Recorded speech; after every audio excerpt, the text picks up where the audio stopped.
The loud never rule, they only perform. Real power doesn't shout, it observes, calculates, and moves in silence. The world is a stage of noise, but the true architects of wealth, they move unseen. You think success comes from hard work, but what if I told you it comes from strategy hidden beneath stillness? This is not about getting rich, it's about becoming untouchable. Welcome to the Machiavellian Way, where silence isn't weakness, it's a weapon. They talk too much. The world, I mean. It screams, it boasts, it advertises. Everyone is shouting to be seen, to be heard, to be validated. But the Machiavellian knows this truth. Noise is weakness, disguised as confidence.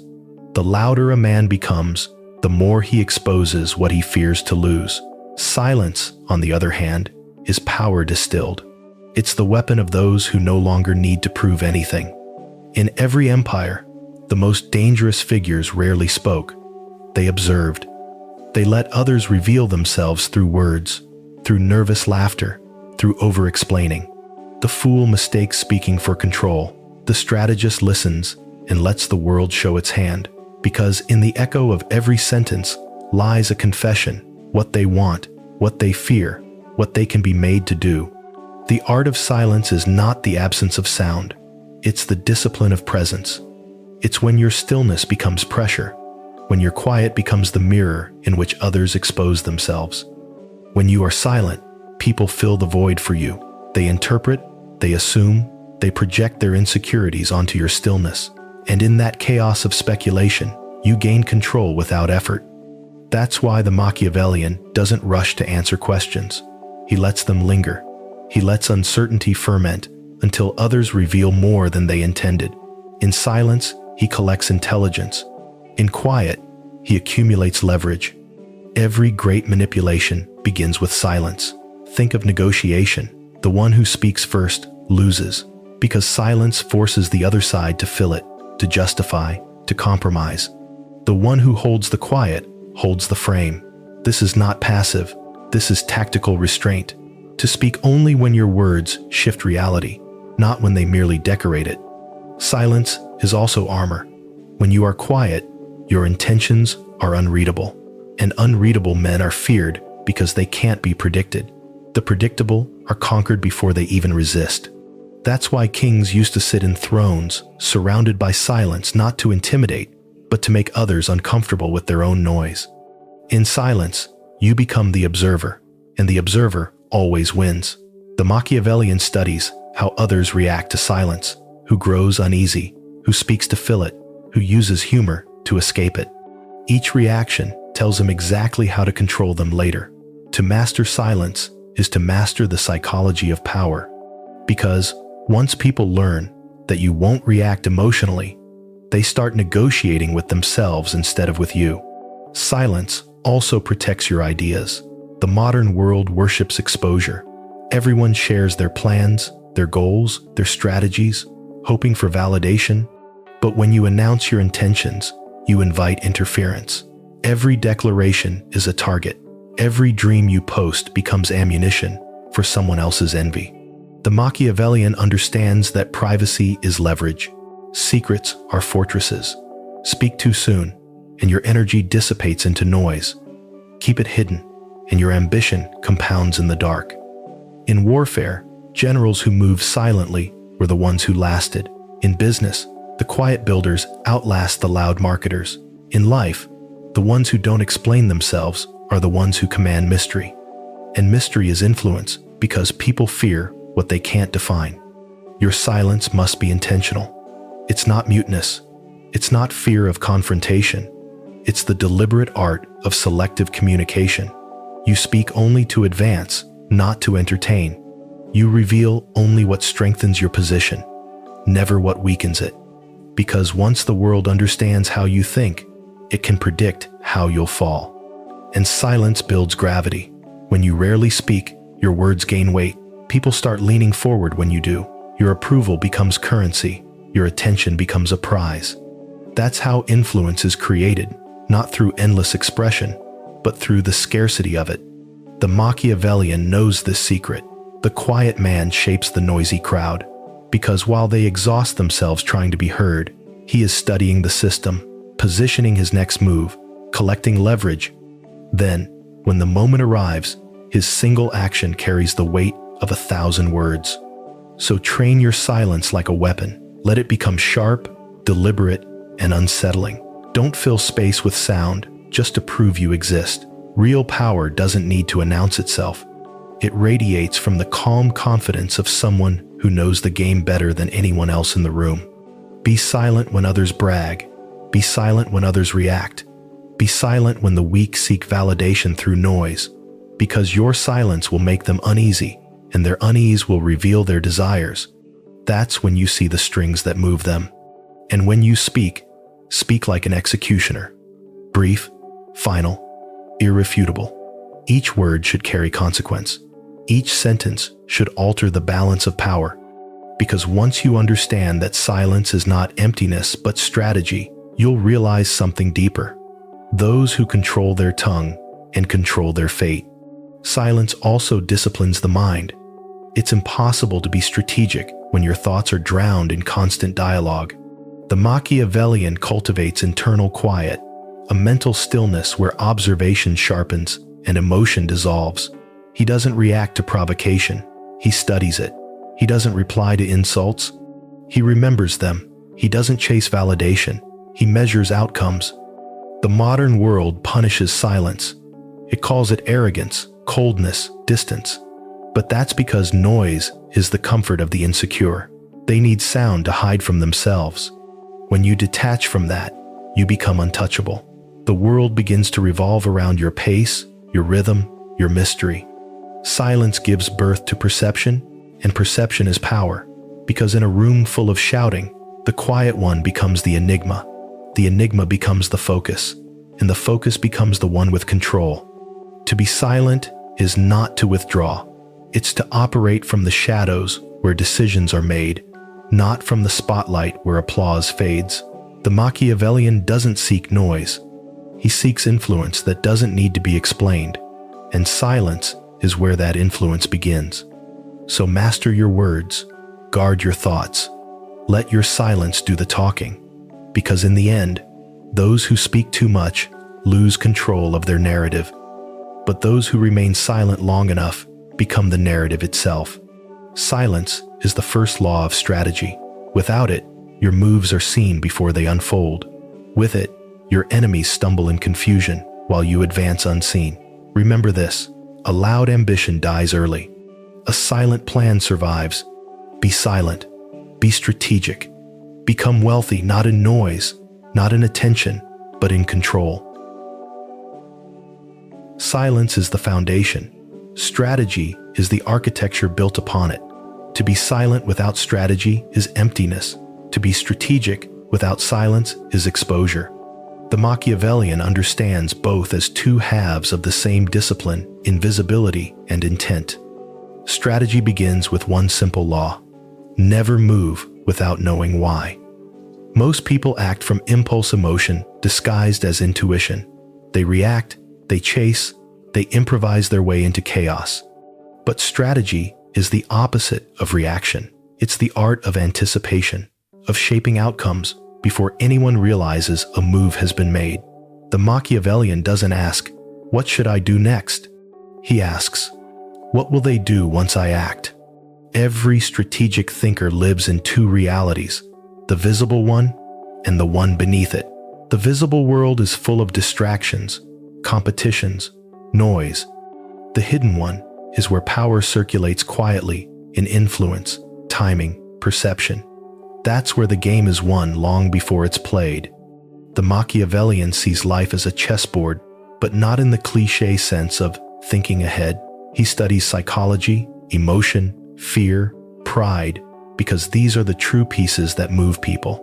He doesn't just plan actions, he plans reactions. Every move is designed to make others expose themselves, to force their hand without realizing it. This is the principle of indirect control. When you control people directly, they resist. When you guide them indirectly through incentives, timing, silence, or calculated withdrawal, they move in the direction you intended while believing it was their own idea. That's mastery. The strategist's greatest illusion is to make others think they're free while they're walking a path he quietly paved. Strategy is patience disguised as purpose. Most people cannot wait. They rush for validation, for visible success, for applause. But every early victory comes with a price: exposure. The Machiavellian plays a longer game. He's willing to lose small to win big. He accepts short-term obscurity for long-term control. He's not afraid of being underestimated. In fact, he designs it, because when people think you're behind, you can study them without being watched. One of the oldest strategic arts is misdirection. Power doesn't always need to be hidden. Sometimes it must be disguised. Pretend to be harmless while you're dangerous. Pretend to be slow while you're calculating. Pretend to be impressed while you're analyzing. Misdirection isn't lying, it's creating space between your reality and what others perceive. And in that space, strategy thrives. The strategist understands leverage, not just financial leverage, but psychological leverage, the ability to get more from less. A single word delivered at the right moment can shift alliances. A calculated silence can destabilize a rival. A rumor can break a network. The untrained mind sees these as coincidences. The Machiavellian sees them as tools. He never fights battles he doesn't have to. He knows that confrontation wastes resources and attention. Instead, he isolates, redirects, or absorbs threats. If he must fight, he fights decisively, not repeatedly. He never defends ego, only position. The difference between a fighter and a strategist is this: the fighter wants to win. The strategist wants to never need to fight again. Every strategic move is guided by the understanding of human nature. Pride, greed, fear, desire. These are the levers that control even the intelligent. The Machiavellian doesn't hate these traits. He studies them. He knows that people act in predictable ways when their emotions are triggered. So, instead of arguing, he sets the conditions that make others argue for him. Instead of convincing, he frames situations so that his conclusion becomes the only logical choice. That's why he invests in observation. To the ordinary eye, observation seems passive, but in reality, it's an active weapon. The one who watches without needing to speak gathers maps of every mind around him. He notices the rhythm of others when they rush, when they hesitate, what they fear to lose. And once he understands that rhythm, he learns when to strike. The strategic mind is also ruthless with itself. It doesn't indulge in emotional comfort. It questions motives, filters impulses, and cuts away weaknesses like a surgeon. To think strategically is to strip away self-deception. You cannot control others if you can't first control your own patterns. The greatest enemy of strategy is not ignorance, it's vanity. The moment you start believing your own performance, you become predictable. To be strategic, you must think in structures, not moments. The crowd lives from moment to moment: this day's news, this week's opportunity, this month's trend. The Machiavellian sees beyond the event into the structure that produces it. While others react to outcomes, he manipulates the conditions. This is why the rich often seem lucky. They're not. They've simply designed systems that produce the results others chase individually. Strategy requires coldness, not cruelty, but detachment. Emotion clouds, timing, anger, ego, pride, all of these shorten your horizon. The strategist remains calm in chaos, not because he doesn't feel, but because he understands that emotion is data. It shows him where others are vulnerable. It tells him when to strike or when to wait. The Machiavellian doesn't suppress emotion. He weaponizes it. Timing, too, is sacred. Most failures in life come not from bad ideas, but from poor timing. A great move made too early looks foolish. The same move made when everyone's guard is down looks genius. The strategist doesn't chase the perfect idea. He chases the perfect moment because he knows that influence is not about action, it's about synchronization. And yet, true strategy isn't constant motion, it's restraint, knowing when not to move. The most strategic act can often be inaction, to wait while others exhaust themselves, to let arrogance destroy the loud, to let fear destroy the impulsive. The Machiavellian doesn't need to crush his enemies directly. He lets their own patterns destroy them. To master the strategic mind, you must redefine success. It's not measured in applause, titles, or money. Those are byproducts. Real success is control over yourself, over your reactions, over the direction of your life. Strategy is not about conquering the world. It's about designing a position where the world cannot conquer you. Every empire collapses when it confuses growth for control. Expansion without calculation leads to ruin. The strategist expands quietly, through influence, through systems, through unseen hands that pull visible strings. His victories are invisible until they're irreversible. Remember this: strategy without silence is noise. Silence without strategy is stagnation. Together, they form the foundation of invisible dominance. You don't win by shouting your plans. You win by executing them while others still argue.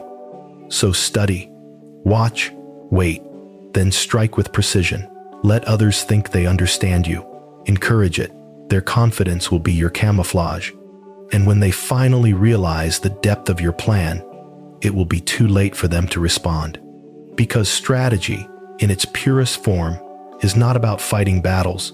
It's about ensuring they never reach you. It's not about proving power. It's about designing circumstances where power becomes unnecessary. The Machiavellian doesn't chase victory. He builds inevitability. Be strategic. Move silently. Let time and psychology do what noise never could. The mind that plans deeply moves the world without touching it. Wealth, to the Machiavellian, was never about luxury. It was about leverage. Not the kind that buys cars or mansions, but the kind that buys freedom, the ability to act without asking permission, to walk away without consequence, to remain untouchable when others are desperate for validation. Most people chase visible riches. They want symbols, proof, applause. The Machiavellian builds wealth that cannot be seen because the unseen cannot be attacked. Invisible wealth begins with one rule: own what no one knows you own. In a world obsessed with exposure, discretion is dominance. Every empire that flaunted its gold became a target. Every man who bragged about his fortune invited predators. But the one who hides his wealth behind structure, trust, and strategy becomes untouchable. That's why the quiet rich stay rich, because they've built fortresses, not showcases.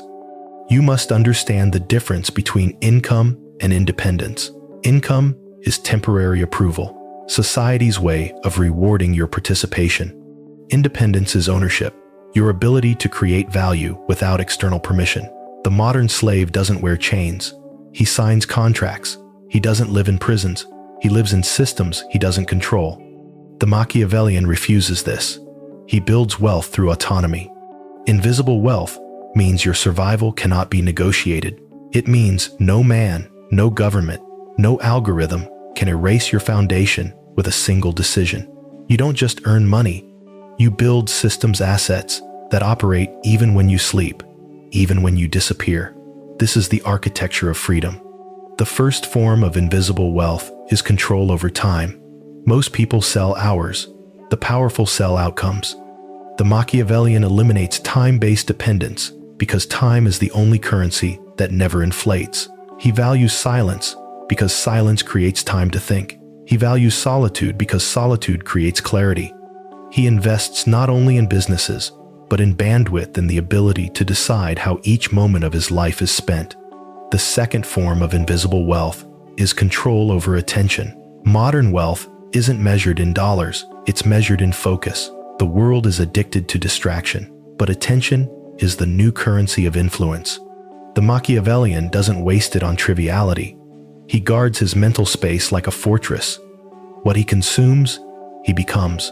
So he curates his inputs. He doesn't follow the trends. He studies the patterns beneath them, because whoever owns your attention owns your destiny. The third form of invisible wealth is reputation among the powerful. Not fame, but trust in elite circles. The masses seek visibility. The Machiavellian seeks credibility among decision makers. His name is spoken in rooms he never enters. His presence is felt in decisions he never signs. This is wealth that doesn't need to be posted. It's validated in whispers, not applause.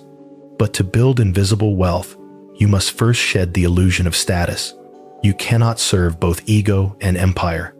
The more you need to prove, the less you own. The Machiavellian knows that exposure is taxation of the soul.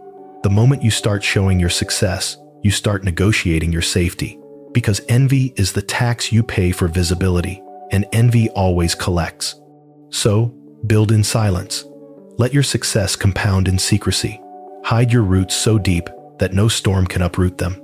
The weak seek recognition. The strong seek results.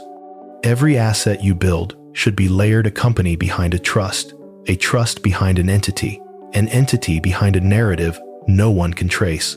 The goal is not to vanish. The goal is to be untraceable. Invisible wealth is also psychological. It's the kind of confidence that doesn't need to be validated. When you know you can survive any collapse, any betrayal, any crisis, you move differently. You don't cling to approval. You don't panic when others do. That calm, that composure is the scent of power. It attracts allies and confuses enemies. The Machiavellian doesn't save money just to feel safe. He uses money to buy positioning. He invests in influence, in information, in people whose loyalty can't be purchased but can be engineered through structure and shared interests. Wealth, in this sense, isn't accumulation, it's architecture. It's the invisible network that ensures you never stand alone when storms come. And make no mistake, storms will come. Markets crash, empires fall, currencies rot. But the Machiavellian survives because his wealth isn't dependent on one stream, one company, one geography. It's scattered, layered, disguised. He never relies on one hand that can be cut off. That's not paranoia, it's insurance against control. Because dependence is the softest form of slavery. To build invisible wealth, learn to think like a system, not a consumer. Every purchase should serve a structure. Every investment should serve a strategy. Don't chase returns. Chase autonomy. Don't measure success in income. Measure it in optionality, how many choices you have when the world starts taking choices away.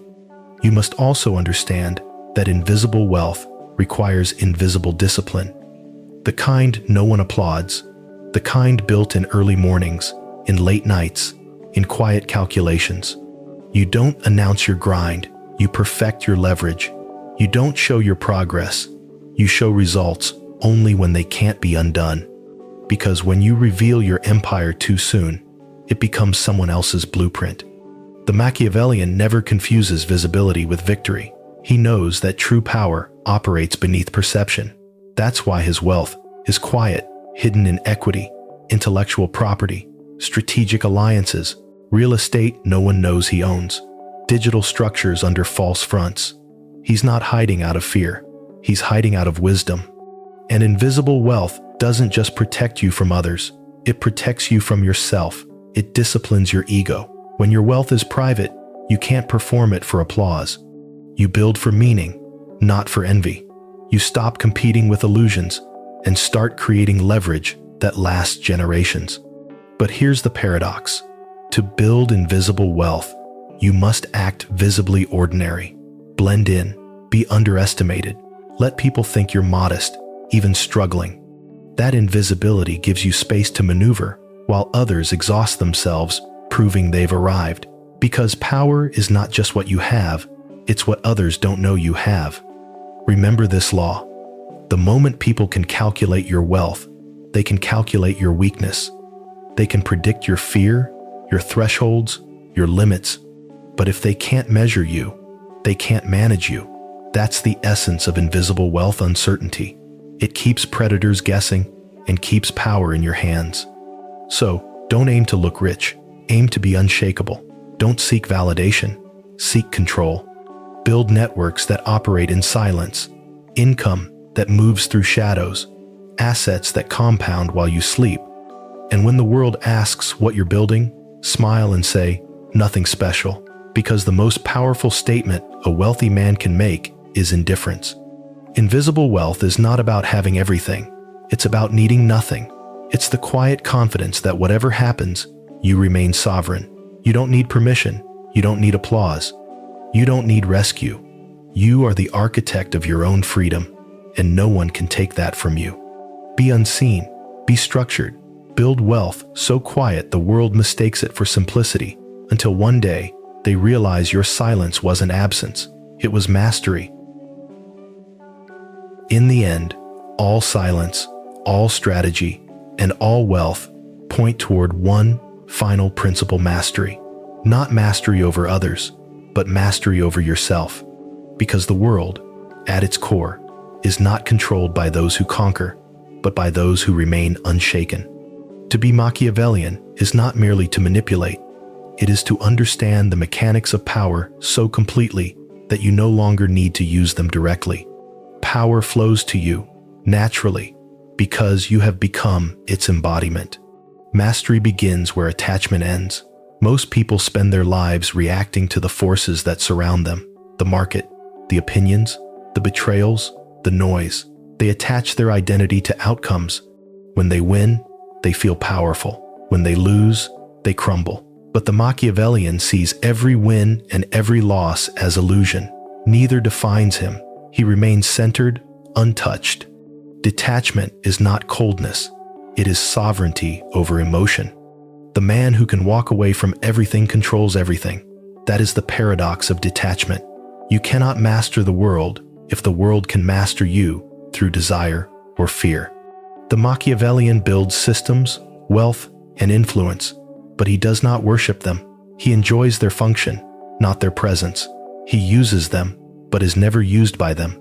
Attachment breeds vulnerability. The moment you need something: approval, loyalty, comfort, you've given others a weapon. They know where to strike. But when you detach, when you can operate in silence and remain unbothered by outcomes, you become ungovernable. The one who is not afraid to lose cannot be manipulated. That is the ultimate freedom. Mastery requires detachment from identity itself. People cling to labels: successful, wealthy, powerful, as if these define them. But every label is a cage. The Machiavellian wears masks when needed, but never forgets they are masks. He can be the leader or the servant, the mentor or the shadow, the benefactor or the ghost. He adapts without losing form. Flexibility is his armor, because in a world where everyone is trying to be something, he remains undefined and thus unbound. This is why he practices emotional minimalism. He doesn't react to insult, doesn't celebrate too loudly, doesn't panic in loss. His calm terrifies people. They can't read him. They can't locate him emotionally, and so they can't control him. The Machiavellian's neutrality is not weakness, it's weaponized balance. It disarms aggression, confuses envy, and commands respect. Mastery is also the discipline of vision. The crowd sees events. The master sees cycles. He knows that everything repeats. Empires rise and fall. Markets inflate and collapse. Reputations bloom and rot. The same human patterns echo through centuries. Once you understand this, nothing surprises you. You stop overreacting. You start preparing. The Machiavellian mind does not chase the moment, it designs for inevitability. Detachment also extends to relationships. The Machiavellian loves, but never depends. He connects deeply, but never loses himself. Because love without boundaries becomes weakness, and trust without observation becomes blindness. He gives loyalty only where structure supports it, and affection only where it cannot be weaponized. This isn't cynicism, it's realism. The Machiavellian knows that even the purest heart can shift when fear or envy appear. So he loves intelligently with warmth, but not blindness. To master detachment, you must accept impermanence. Everything changes. People leave, wealth moves, systems evolve. The fool resists change and suffers. The Machiavellian flows with it and grows stronger. Like water, he adapts to the shape of his environment, but never loses his essence. That's why he always lands on his feet, not because he's lucky, but because he never stopped moving internally. True mastery is also invisible. You'll never see the Machiavellian boasting about control. His influence isn't loud, it's systemic. His fingerprints are on outcomes, not headlines. His presence is felt in decisions made by others, in trends he quietly seeded years before. The greatest power is to move the world while remaining unseen. To live this way requires internal architecture, a code. The Machiavellian code is built on 3 pillars: observation, calculation, and restraint. Observation keeps him informed. Calculation keeps him precise. Restraint keeps him untouchable.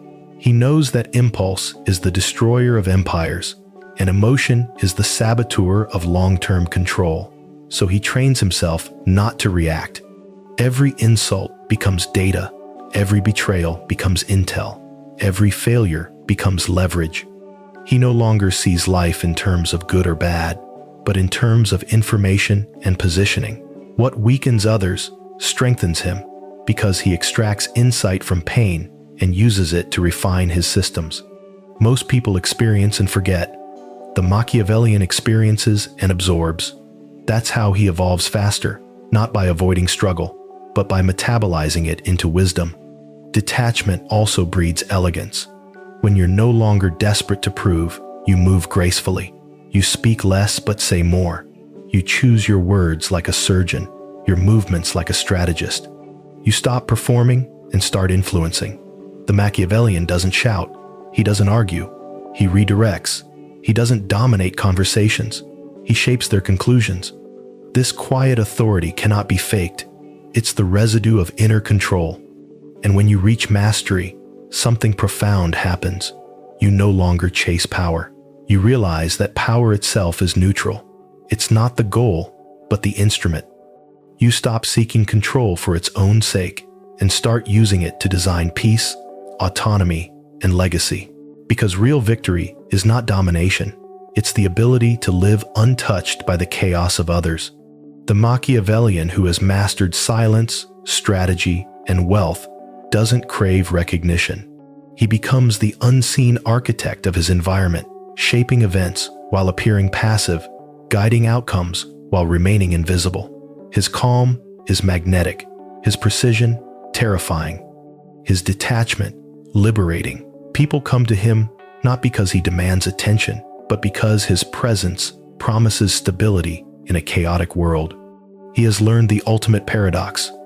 When you no longer need power, it chases you. When you no longer crave wealth, it multiplies. When you no longer seek control, the world moves according to your rhythm. Detachment doesn't make you passive, it makes you inevitable.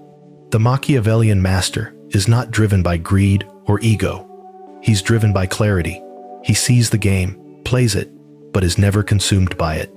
He can walk away at any moment from business, from relationships, from conflict, and that very ability gives him supreme leverage. Because dependence, not failure, is the true defeat. And so, he lives quietly, moves deliberately, builds structures that outlive emotion, watches the storms without trembling. His wealth grows, his influence spreads, his name rarely appears. He doesn't need legacy carved in stone. His legacy is written in the invisible systems he designed, the people he trained, the minds he reshaped. This is the final stage, the silent mastery of detachment. You no longer chase, you attract. You no longer force, you flow. You no longer argue, you design. The world becomes a chessboard of psychology and timing, and you move through it effortlessly because you've outgrown its illusions. Be silent, be strategic, become wealthy, but above all, be untouchable. Let go of the need to prove, and you'll command what others spend lifetimes begging for. Build systems, not emotions. Build leverage, not noise. Build mastery, not performance.